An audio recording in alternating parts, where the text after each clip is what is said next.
has slipped the sturdy bonds of earth, and danced the skies on laughter's silvered wing. Sunward I've climbed and joined the tumbling mirth of sun-split clouds, and done 100 things you have not dreamed of. Wheeled and soared, soared and swung high in the sunlit silence.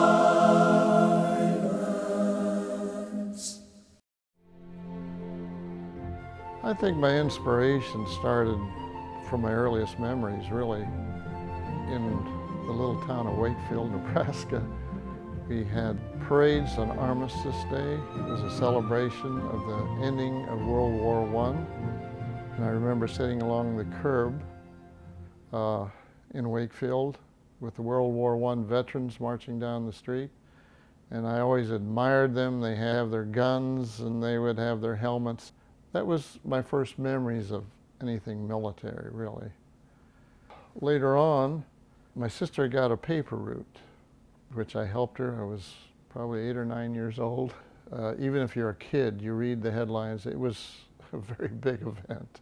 A little later on, as I grew, there was an Air Force base nearby in Sioux City, Iowa, about 35 miles away. And it was a bomber base, B-17 base. And virtually every day they would fly over in some formation, and I would run outside. I kept a diary. I'd run outside and document what I saw, the number of ships, the type of airplane, and that really kind of tied the newspaper with real things about the war and airplanes. The first person that really made an impression upon me and influenced me, at least gravitating towards the Air Force, was Uncle James, who was in the Army Air Corps. And he didn't fly, but he became an officer, and he visited us during furloughs. So he was a close relative that really inspired me, and at least if I were going in any service, it would be the Air Corps, because I kind of looked up to him. He was a father figure to me.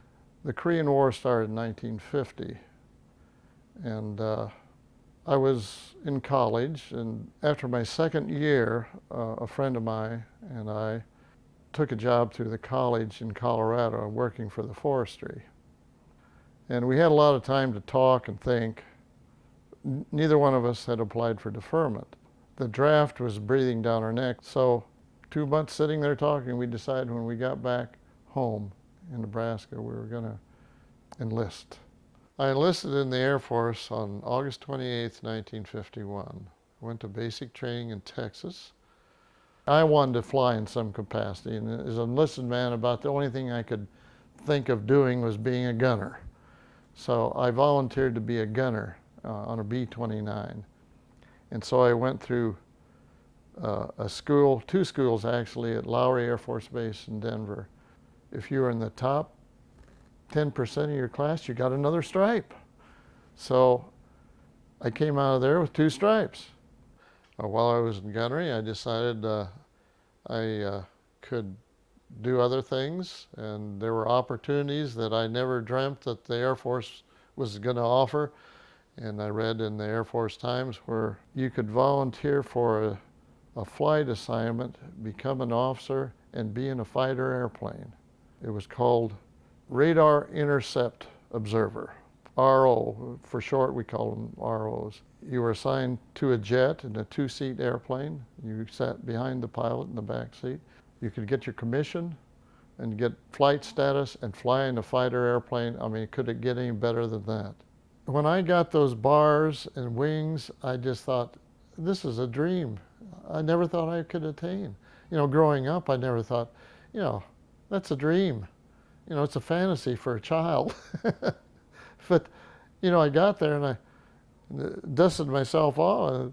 Gee, here I am. Now I are one.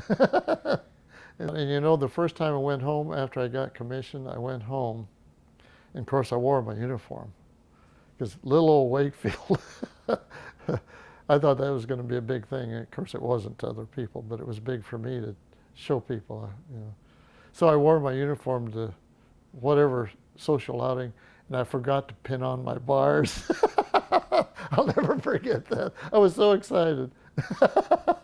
I had the uniform with the US's and the right cap with the big eagle and no bars. No, I don't think anyone noticed, but I got home. Oh, it was horrible. My first assignment in Cape Cod, we were in F-94s, and that's when I was a radar intercept officer and sitting right behind the pilot in this fighter jet at night.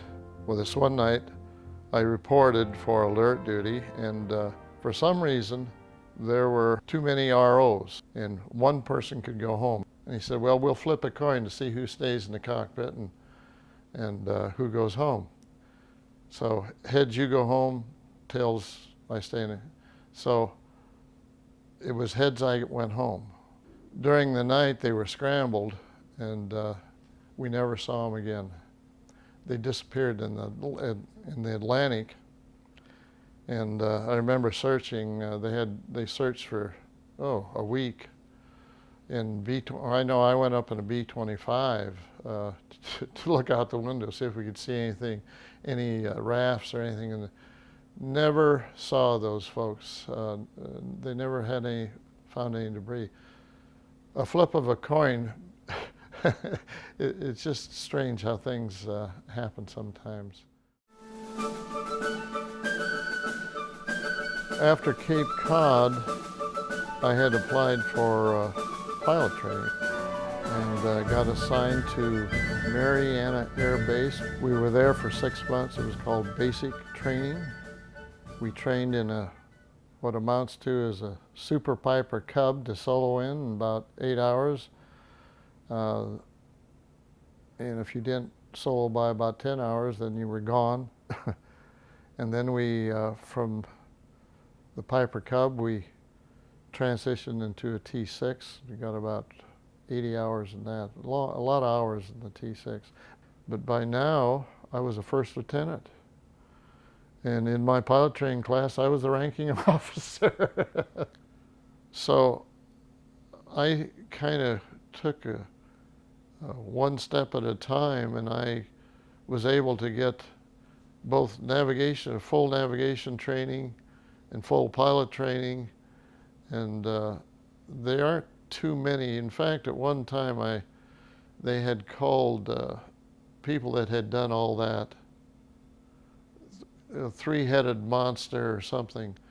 The air intercept plus navigation plus pilot. That was kind of a rare thing, I would say. Soon after I arrived in training on the flight line, I walked up to the dispatcher and in a casual time to study the manuals and asked her if she had any girlfriends that might be a potential date for myself. She said, yes, there's a nice young lady in Section C, I think it was. My future wife, Jan, came over probably the next day, came up to the counter, and I casually walked up the counter and introduced myself, and we had a date in a couple days, and I think we went down to Panama Beach and the beach and had a great time, and I think I saw her every day after that for about 70 days until we got married. We got married on October 8th, 1954. I graduated from primary pilot training on October 7th. We went on to Big Springs, Texas for basic. It wasn't difficult for me because I'd had all this experience in airplanes before. I loved flying the T-33. It was a single engine jet. It just didn't seem difficult, and I think I was one of the first to finish in the class. So from there, we went on to Oklahoma to transition to learn how to fly the B-26. Every graduate of the B-26 school went to refueler. And we put down the number of bases that we select, and I put down one in Nebraska, and that's what I got. That's where we spent the first couple of years of our married life, was in Lincoln, Nebraska. Our son was born there, and that's where we really got our induction as a couple into the Air Force life. I had, during that 2 years in Lincoln, I had 2 3-month TDYs away from home. Here's my wife with a baby.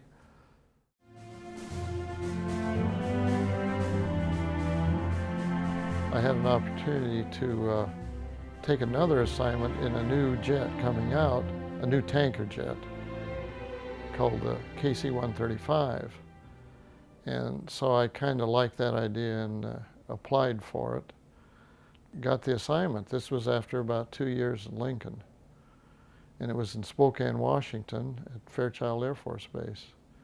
I had, flying in Alaska one time, it was kind of a tense moment. It was when we were supporting airborne alert. That's when the B-52s would stay airborne 24 hours a day, and the tankers would fly in certain locations and refuel them around the Arctic Circle in the very remotest areas of the world. We'd go over and orbit and then rendezvous with the B-52s and give them as much fuel as we could and come home with minimum fuel back to Alaska. It was about an 8-hour mission. Well, this one night we were over there and we offloaded all the fuel we could, and I was climbing out to a higher altitude to come home to save fuel, and we got a transmission that said that all the landing fields in Alaska were closed because Alaska's a strange place. This was January. They were having rain in January, and the ground was a sheet of clear ice, the slickest ice you can get, all over Alaska. Anyway, they said, you'll have to divert. And the communications were not good. And there's not many places in northern Alaska or northern Canada around the Arctic Circle to land. In fact, there weren't any. But we could, I felt we had enough fuel to get to southern Canada. So I had a new navigator. In fact, this was a new crew. This was right after I became an aircraft commander. And they had given me a navigator that had very little experience, and it was a little hyper. And he got the news. He was very weak in celestial navigation. We had to rely on celestial navigation too, because there were no ground navigation aids. And when he got the news that we had to divert to some place that, and we had to depend on him, he literally lost it. I ended up leaving the cockpit, going to the rear of the airplane, laying out the maps, and drew on my navigational training many years before that, drew a couple lines and tried to figure out where we were and where I wanted to go, which is near Edmonton, Canada. And because we didn't have enough fuel to get all the way to the continental U.S. And went back in the cockpit and almost at random took the heading that I had thought we should take and headed south. And it was fairly accurate. As we got close to southern Canada, in fact, I was headed towards Edmonton because they had large airstrips there. We had to find an airfield that had at least 8 to 10,000 feet. And I knew they had them in Edmonton. But as we got in radio contact of Edmonton, about a couple hundred miles, they were having a front move through into a blizzard, and it was 0-0. I couldn't land there.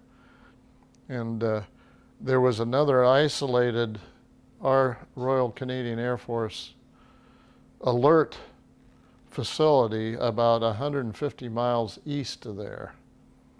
Not too well known, but it was on our aeronautical charts. And I chose that. and it was out of the weather. And we finally landed there and stayed overnight. And I didn't flame out on the runway, but we had we had about residual fuel in our tanks, maybe 3,000 or 4,000 pounds left. We didn't have any fuel left to go anywhere else. So that, to me, that was a very tense flight. It probably lasted 8 or 9 hours, and I was probably more nervous that night because I didn't have the help of my navigator. He wasn't a navigator too long after that either.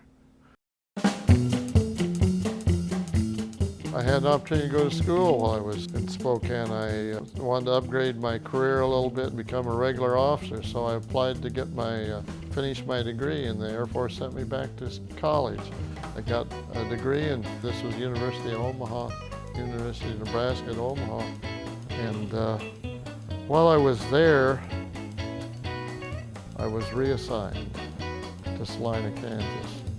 We were there about a year, but we were notified that the base was closing. They were reassigning us to Walker Air Force Base in Roswell, New Mexico. I think I got promoted to major at that point. While at Walker, my squadron commander decided that I could be an instructor pilot. As an instructor pilot, you would instruct other pilots upgrading to aircraft commander or commander of the aircraft. So that meant any pilots we had coming in that had the appropriate hours, experience, and were to be aircraft commander, I would be their instructor. They decided to close Walker after about a year and a half. So we were on the march again, and we were reassigned to Little Rock, Arkansas. Again, while there, I think I had a trip to Spain, maybe another trip to England, and of course, there are always trips to the far east.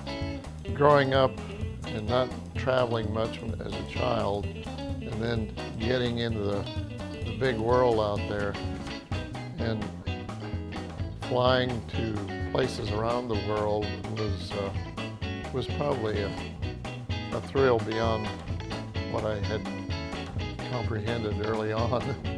Our squadron was selected, one of 2 squadrons, to refuel the SR-71, which was, quite a thing to strive for as a tanker pilot, because they were probably the most technically advanced aircraft in the inventory at that time. And to refuel them, with support, but it was a real feather in our cap. This was an aircraft that flew at 100,000 feet at Mach 3, and to refuel them, we had to fly it right against Mach 1. At Mach 8.5 to 8.8 is where, at the speed that we refueled them, in a descending flight pattern. It was a real challenge to rendezvous, make the contact with them, and refuel them in this configuration, speed, and descending flight pattern. Flying-wise, that was one of my more interesting things that I did. And then towards the end of our stay in Little Rock, I had a short TDY, temporary duty, in Newfoundland. I was going out to fly one day, and someone handed me a piece of paper, and it said that I had been promoted to lieutenant colonel. I got another notification that I was going for a year tour in Vietnam. I got the good news first and the bad news second. There's no question that the permanent assignment to Vietnam was the most difficult of my military career. This was about September of 1968. And so we had a few months. I had to leave for my first training for Vietnam in January. And so we had to map out a plan. I had to train for about 5 or 6 months before going overseas. I had 3 different stations we had to be at. We had to map a plan with the kids to minimize the schools they were going to be in. The kids were, I think I calculated once, they were in 4 different schools in less than 2 years. And that's all across the span of the continental U.S. This was nearing the spring, and I learned how to fly a B-57 in about 20 hours. I learned how to be a bomber pilot, and another 20 hours when I got back to Florida in MacDill, learned how to drop bombs and strafe. So I was a complete attack bomber pilot in about 40 hours.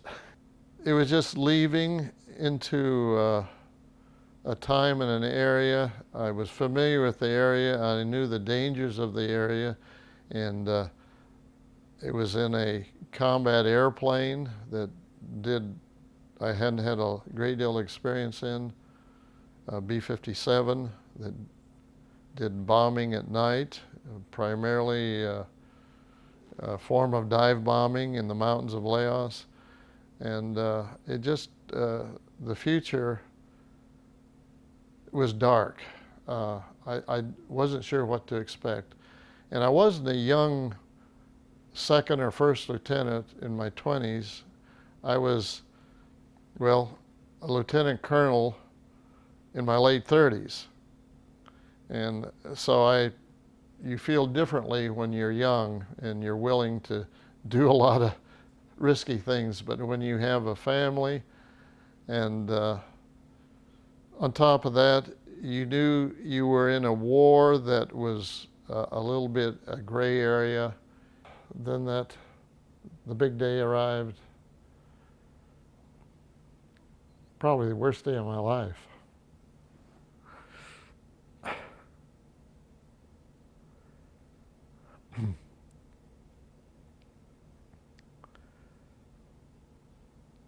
It was a rough day for all of us. It was very tough. I remember at Jan's parents' house, and there were family people around.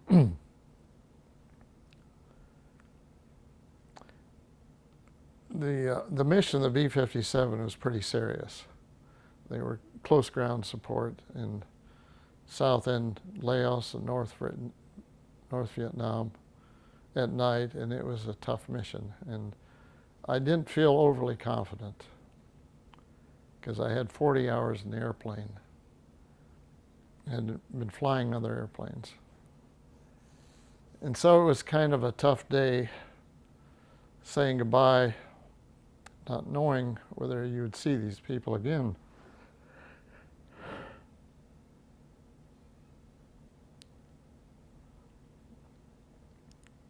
But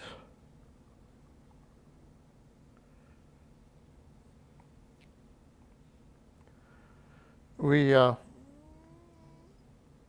think the whole family went to Seattle. And in those days, they had contract airlines taking people back and forth to Vietnam. And I was put on an airplane in charge of 150 GIs flying to Vietnam. I had one stop to make before I got to Vietnam. That was in the Philippines to one more piece of training, and that was jungle training, jungle survival training, in case you got shot down, and how to evade, and also how to, if you got taken prisoner, how to respond. And of course, we all know the story of the people that were taken prisoner, and that was my worst fear. But then got on a plane and flew into Phan Rang, which is just south of Cam Ranh Bay. Never forget that, the dramatic contrast, even from the Philippines going into Vietnam, the starkness. When they got to the real thing, they were all night missions. They were all up in Laos along the Ho Chi Minh Trail. Our mission was to disrupt and destroy the supply lines coming from North Vietnam that were filtering down into South Vietnam. and we had forward air controls who were heroes to everyone. Every pilot over there could attribute their success to a forward air controller who marked the targets for us. And those that flew in Laos were exceptionally heroic, in my opinion. Here's where my luck changed. I only flew 15 missions. I only felt I was really in danger once, maybe a couple times, but and then only after about 2 months in country flying, we were notified that they were disbanding the squadron. Couldn't believe it. Well, first, right before that, we were going to be reassigned from Phan Rang to Da Nang, which is right on the DMZ, right next to North Vietnam. And so we even went up there and practiced to get familiar with the field, made a few landings and came home. And then shortly after that, they notified us that they were going to disband the squadron, that every airplane was going to be flown home to the States. It was like a prayer answered in a way, that the first 13 pilots, based on the time in country, would fly the airplanes home, and the rest of the guys would be reassigned to another job. We were all reassigned because we hadn't fulfilled our time in Vietnam. But the first 13 got to fly the airplanes home, and I was lucky 13. I couldn't believe it. So I was the last plane out, and flew all the way home to the States, and it took a long time. This is kind of a joke, but it didn't take me long to get to Hawaii, but we were in Hawaii for about 10 days. And the reason, it wasn't because we were having a good time, it was because we didn't have the tailwinds. This was not an airplane, B-57 was not an airplane that had the capability of being refueled in air. So we had to wait for the right tailwind so we could make it from Honolulu, Hickam Air Force Base, to California. But we ferried the things home, and it was a real godsend. I was lucky. I think I was there almost a week before I had to ship back overseas. But off again, and reassignment to another job next to the Cambodian border, in charge of a lot of forward air controllers at 8 little airfields in 2 Corps around that part of Vietnam. Little detachments of, they'd have maybe a half dozen little airplanes, essentially special forces camps, what they operated on, what they amounted to. Ban Me Tuet, where I was at the headquarters, it was the 23rd ARVN headquarters, so I probably had it good among most of the forward air controllers because I was in a headquarters area. Ban Me Tuet was no resort. Before I got to Ban Me Tuet, I went to Cam Ranh Bay, which is one of the biggest Air Force bases in Vietnam, and I had to train there to be a forward air controller in an '01 Cessna, which is equivalent to a Super Piper Cub, and to mark targets for what I was doing before for airplanes that bombed. I was on the reverse end of what I started out to do. So I trained there and then shipped into Ban Me Tuet, about 150 miles away. And the guy I was replacing was giving me an orientation ride about the second day I was there. And we were up marking targets for someone and got on the radio. We heard that our compound had burned down, or was burning down. It was made out of creosote and timber. It was all wood and creosote, and it burned, the whole compound burned down in 2 hours. So by the time we got there, it was just a few embers there, and everything we brought with us burned up. So that was a real introduction. Anyway, new life, tough job, not trained for, typical stuff that I've been doing in Vietnam. I felt pretty awkward all the way through that assignment, which lasted another 6 months because I never had any formal training in the States for it, and it was on-the-job training.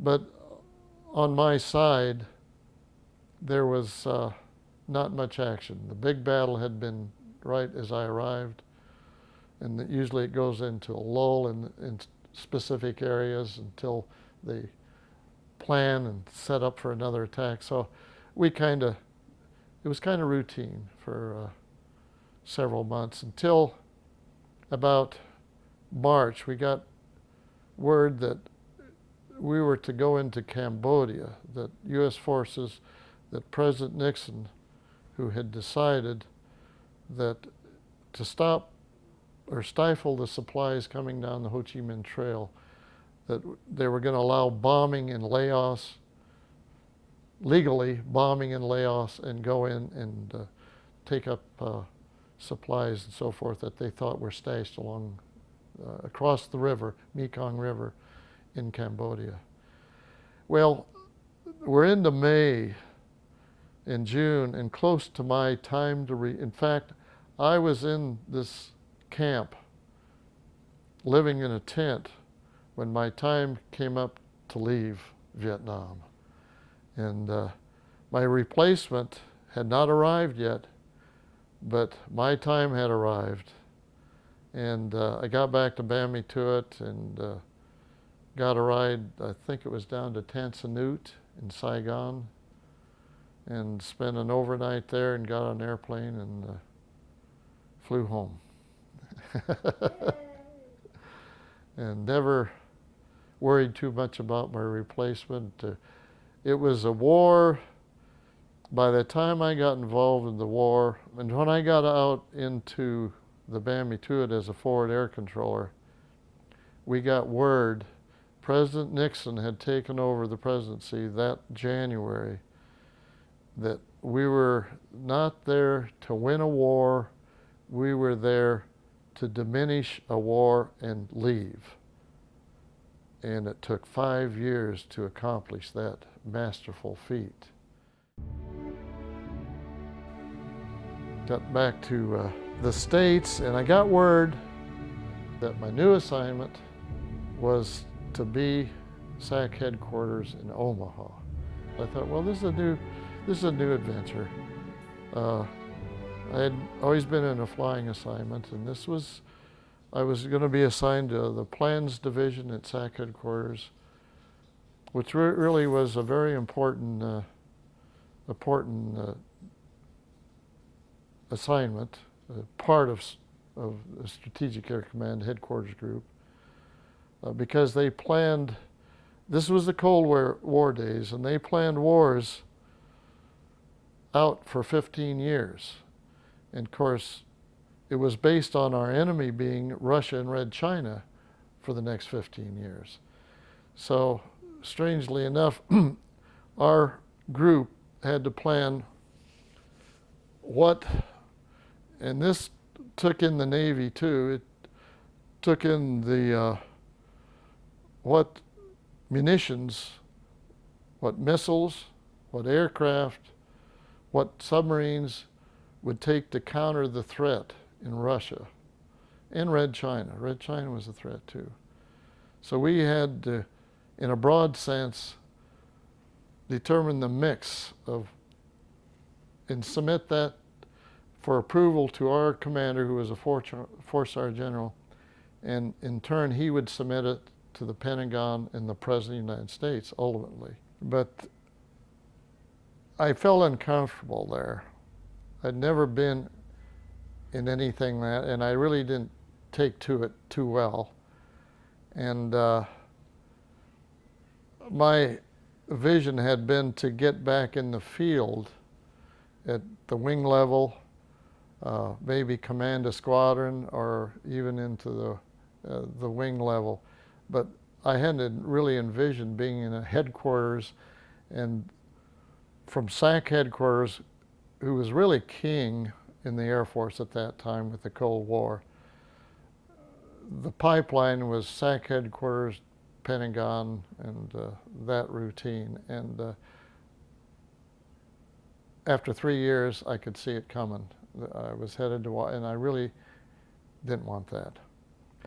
So, very tough decision. very emotional at the time. But I told my wife that I wanted to get out. And where'd she want to live? She said Florida.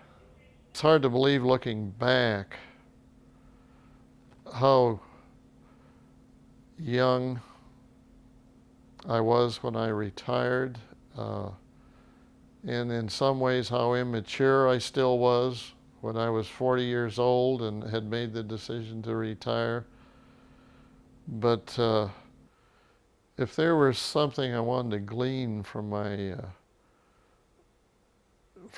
military career, I think it was just the diversified education I got that I probably wouldn't have got in any other capacity, including college.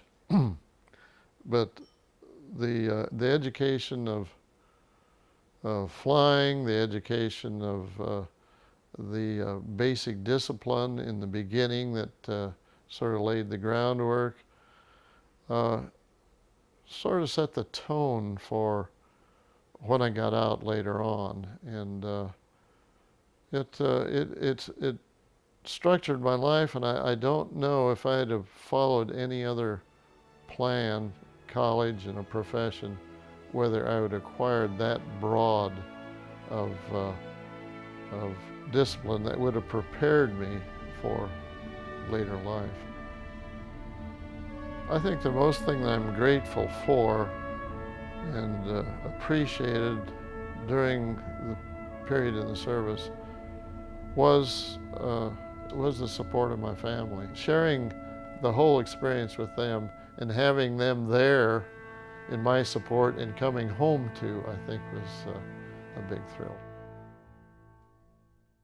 And while we're silent, lifting my God trod, the high untrespassed sanctity of space.